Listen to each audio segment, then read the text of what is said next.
Hey there, it's Phil Ratcliffe with Rebel Financial, and thanks again for tuning into our weekly live stream. Today, we are very blessed to have Mayor Tom Kneeland with us from the city of Gahanna. Mayor Kneeland has a lifelong service to our community. He has served Mifflin and Gahanna as a firefighter, an EMT, all the way up to serving on the city council for over 20 years. And was also a helicopter crew chief, so even serving us as a country as well. So thank you so much for your service all the way around to community, nationally, and everything, and thanks for being here. Well, thanks for having me on. This is really exciting. Absolutely, absolutely. And this is really exciting for us because our office is actually in Gahanna. Yep. And we're all almost a big family of Columbus, but locally here, you know, we love Gahanna. We moved our business over here because it's such a great area to where our clients can get into here. It's beautiful. It's very accommodative for business. And so we just kind of wanted to hear straight from you. You know, tell us a little bit about what makes Gahanna kind of a great place to live, work, and maybe even start a business. Well, you know, Gahanna is one of those cities that's pretty much a well-kept secret. Yeah. And one of the things that I challenged myself and my team with when I came on board in January was to change that. You know, we want everybody to know about Gahanna.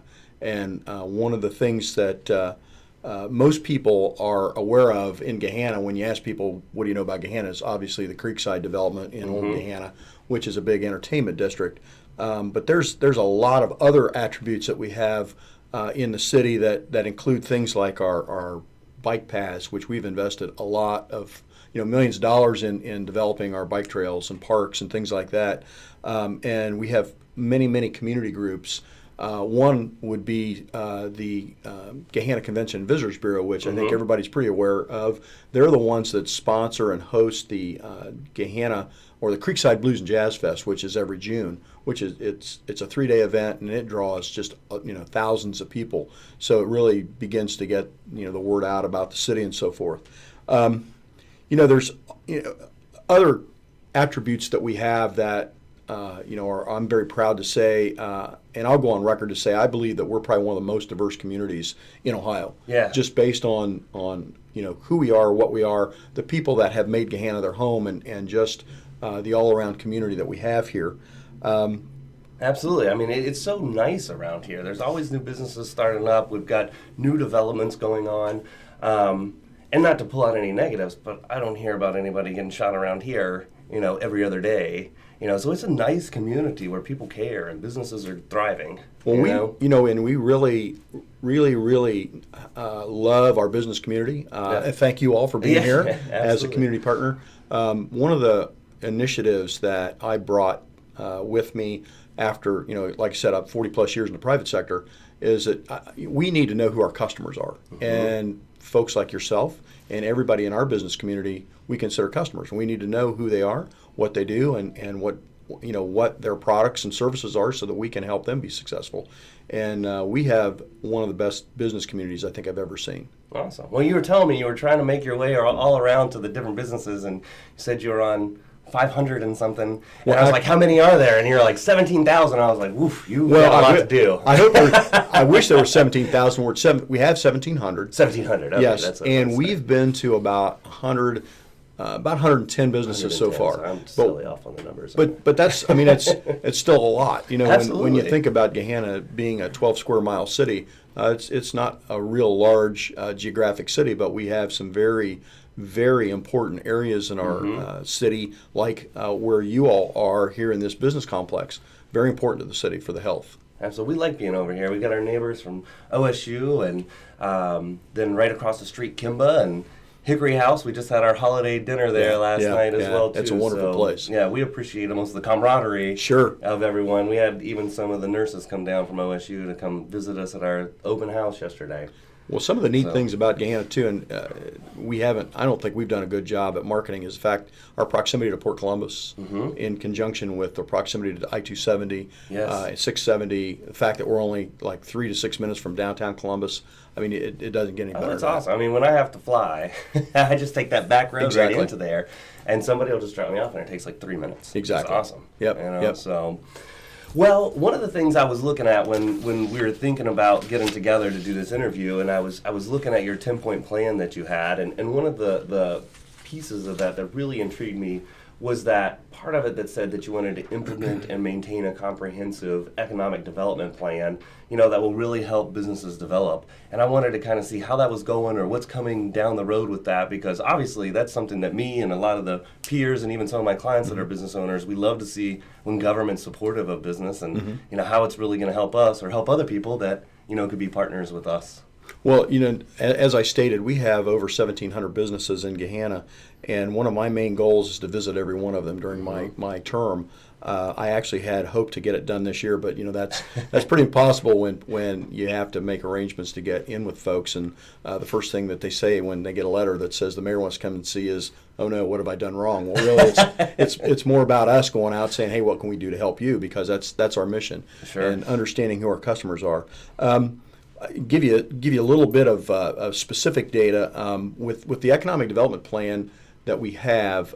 In addition to my 10-point plan, we adopted an economic development strategic plan back last December, actually, a year this month, that basically broke the city down into different areas and identified what we call the primary development areas, or the PDAs, that are areas where we still have room to grow. There was a lot of thinking that we were basically built out. But Yes. That's absolutely not the case. There's a lot of area yet to be developed in the Gahanna, and one of my missions is to develop it in a very smart fashion that attracts businesses that will make the most impact to the city.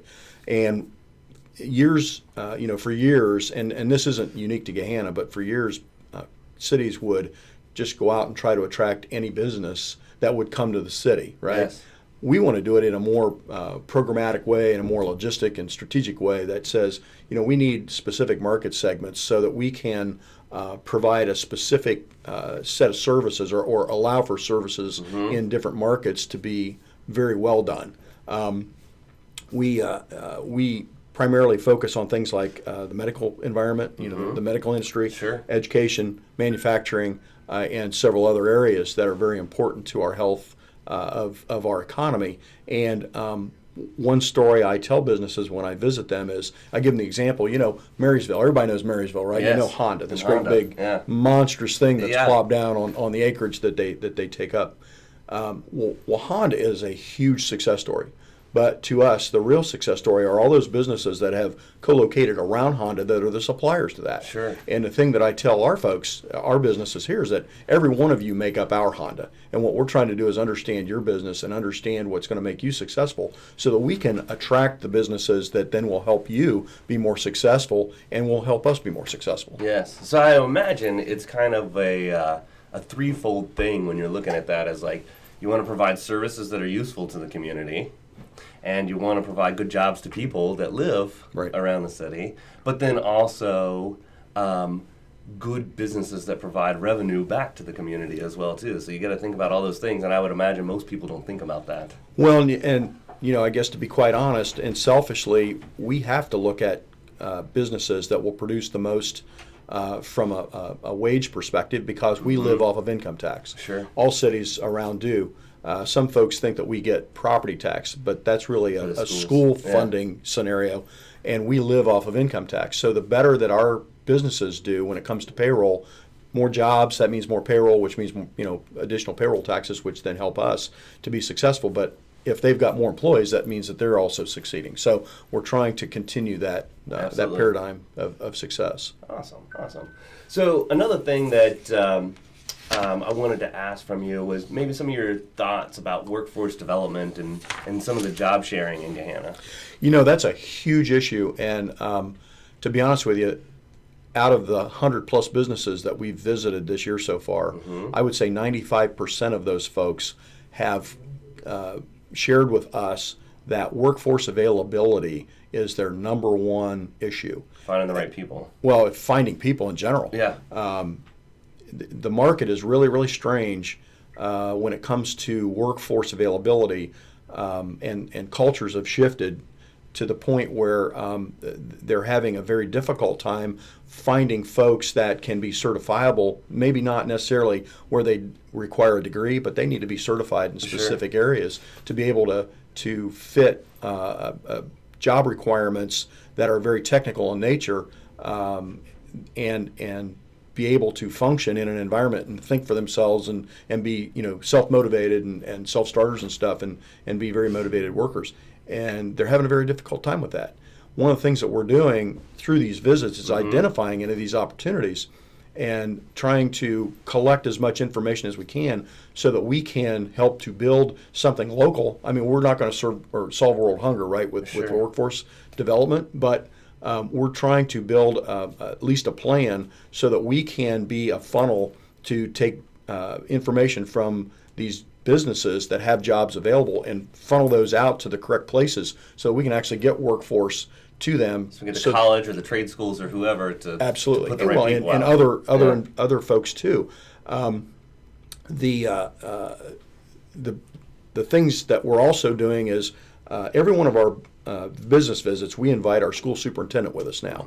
And ever since the new superintendent, Steve Barrett, with the Gahanna Jefferson school system, he started in August. And I think from August until today, he's only missed 2 business visits with us because he's very, very keen on understanding the business market because it helps them too. They look at ways to get their kids from the school into internships and shadowing opportunities. And just so not even like post-secondary, but primary education. Yeah, and that whole mindset of education is shifting, which is good because I'm hearing that now they're going to start looking at being more assertive. The work or the teachers and the staff are going to be more assertive in getting to the kids at an earlier age, like middle school, to start hammering home.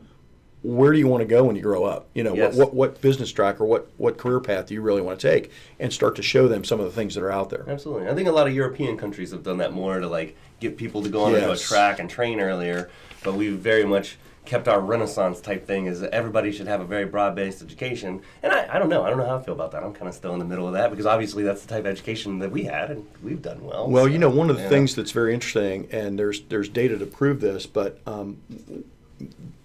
during my growing up, I'm back the baby boomers age. There was a point where kids didn't need to go to college to be successful.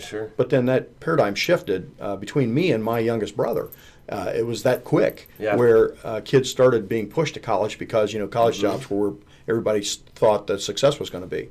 We've gotten to a point now where we've got kids that go get a 4-year business degree. They come out with $50,000, $100,000 worth of debt, no job. Still can't find it. Yeah. But yet we've got things that are very high quality jobs in trades and things like that they can't fill the jobs. And these are not little jobs. I mean, these aren't menial jobs. These are $50, $60, $70, $100,000 a year jobs, and they can't fill them. Absolutely. And we've had for almost the last month, like we've been focusing on like college stuff. And one of the planners that we had in Joe Messenger, he's like, I like to get the parents and the kids to come in when they're like freshmen, to sophomores, so they can really start to think about where they're going to go, how much it's going to cost, and to really think about how much you're going to make from it versus how much your loans are going to be. And you've got to make strategic decisions, not just do what your heart tells you to do and then end up without a good job that's going to be able to support what it costs to get there. Yeah, and it's going to take some shifting of that big battleship at the education side to say, hey, we need to move away from our traditional methods of guiding kids from a counselor perspective and getting them more on track with what reality is. Absolutely. So I kind of want to round out. You have a project. I think your wife does a lot with it with Make Gahanna Yours. And so I kind of wanted to know, that interests me. I love when people get in to say not only how can we make more money or make things nicer, but how can we like be a community and not lose that spirit, Well, this has been something that morphed over time. Yes, my wife leads that, but there's a host of volunteers that are part of that organization.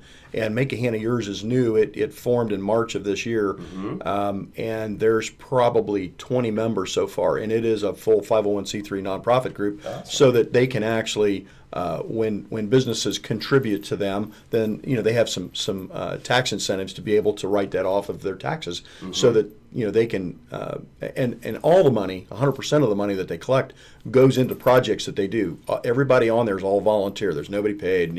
There's never going to be anybody paid. Yeah. And there's been some projects that have gone on this year. Matter of fact, I just did a year in review kind of a storyboard, because I'm going to be meeting with that group here soon, that talks about the different things that they've been able to accomplish this year, which are just to me, it's just amazing. I mean, one of the things they started out with, and I'm not sure if you're familiar with it, but it's called Keys to the City, where they got pianos and they painted them. I in read different, about it. Yeah, well, they were placed in the Creekside area. Matter of fact, there still may be one of those pianos on the porch of the Gahanna Urban Education Center on Mill Street, which is to be recovered soon for the winter. That was, the public pianos in public spaces, so people can just, Cool. bring their kids and have them hammer on the keys, or somebody sit down and play a concert. Sure. But then another one of the projects that they undertook was some very large clay-looking pots with ferns and flowers and things that decorated the city streets down there in the business district. I love when you have those and those little trees that you guys put up on one side. I love these types of projects. The best one was just recently, which people have really noticed, and that is they were able to raise funds, get the supplies, and actually build over 100 holiday wreaths that are now on our light poles all through Old Gahanna and heading out west in the median on 62 leaving Gahanna. So Granville Street, Mill Street, and heading out 62 now have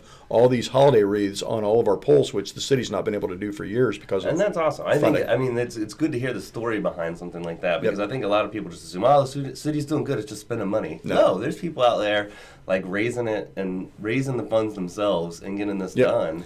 And it's almost an act of love. It is more than just economics. And the one thing that they're the most proud of is, and I'm sure you've probably seen it if you drive through it in the evening, the arch coming into Gahanna is now lit. That's awesome. And that was something that has been attempted in the distant past. It's probably been 10 years ago, and it failed, but this time it's a success. Well, that's so nice. I mean, you see all your like city trucks and that have like the arch on there, but I don't know until like you do stuff like that. It is pretty iconic, and now to really have it lit up to where people can see it as like a symbol is great. So, and kind of wrapping up, is there anything else that you kind of want to let us know of things that are coming down the road that we could be aware of or what so? Yeah, matter of fact, through my, referring back to my 10-point plan, a couple things that were initiatives that are going to launch here soon. First one is the area commissions. This is a group of volunteers that will be used, and we've got 5 different areas in the city where we've defined these area commissions will reside. The primary purpose of them will be these volunteers will be the first to hear development proposals or zoning changes or annexation requests or things that typically, let's say when they go to planning commission, become nuclear.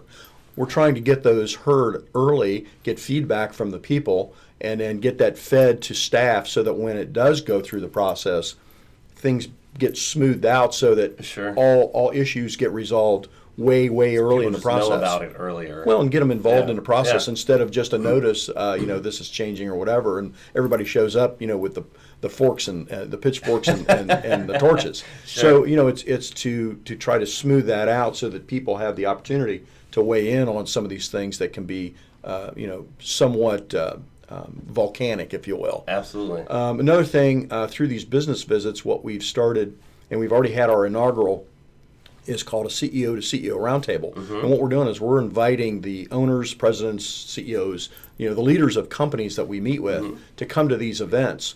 We had one earlier this year, and it was sponsored by Kemba, or I'm sorry, by Benchmark Bank. Okay. And they basically put together a program for us that allowed us to bring all these people in and have a guest speaker. And we actually had Joe DeLoss, Hot Chicken Takeover. Yeah. Funny story, I actually went to high school with his dad, so I've known the family for years and years and years. But the neat thing is that we were able to have him in as a guest speaker that then gave some of these much bigger companies some new ideas in some of their HR practices, because he pitches this as social entrepreneurship. Sure. And his employment methods are very unique, Yeah. and he shared a lot of that story with the people. But through partnership with Benchmark and with him coming in as a speaker and then having probably 50 people that showed up at the first one. That's great. It was really a very successful event. And we're planning those quarterly next year, and we're going to get businesses, and we're going to invite those that we visit with. And that's to be awesome. part I mean, of I that. think a lot of people don't realize like how good information sharing is, because they get stuck kind of in the tactical Yep, down yep. running their business so much, but then to be able to share ideas either with very successful people in your own industry or even people that are outside of your right. industry, because it'll be different ideas, can really make a huge difference in growing business and being a part of the community. Exactly, You know, exactly. so. Well, we want to thank you again for being here today. Thank you for the Mayor opportunity. Kneeland. We very much appreciate it. It's been awesome. I mean, like a lot of the answers that you gave us and the information that you've shared is great. It's good to see when government isn't just above people, but it's working down there with people. And we very much appreciate it. So join us again next Friday. We're going to have a special edition. We're mainly going to go over, not an interview this time since it's kind of getting close to holidays. What we're going to do is go over one of the innovative things we're doing with a free trial for financial planning. We're one of the only companies in the country doing that. And also be sure to sign up for our free Echo Doc. So we don't have a lot of people signing up, so you've got really good odds of winning this. So if you watch the thing, you comment below, you sign up, the next week you could win that totally free. Watch us. Thanks again, Mayor Kneeland. Thank you very much. All right.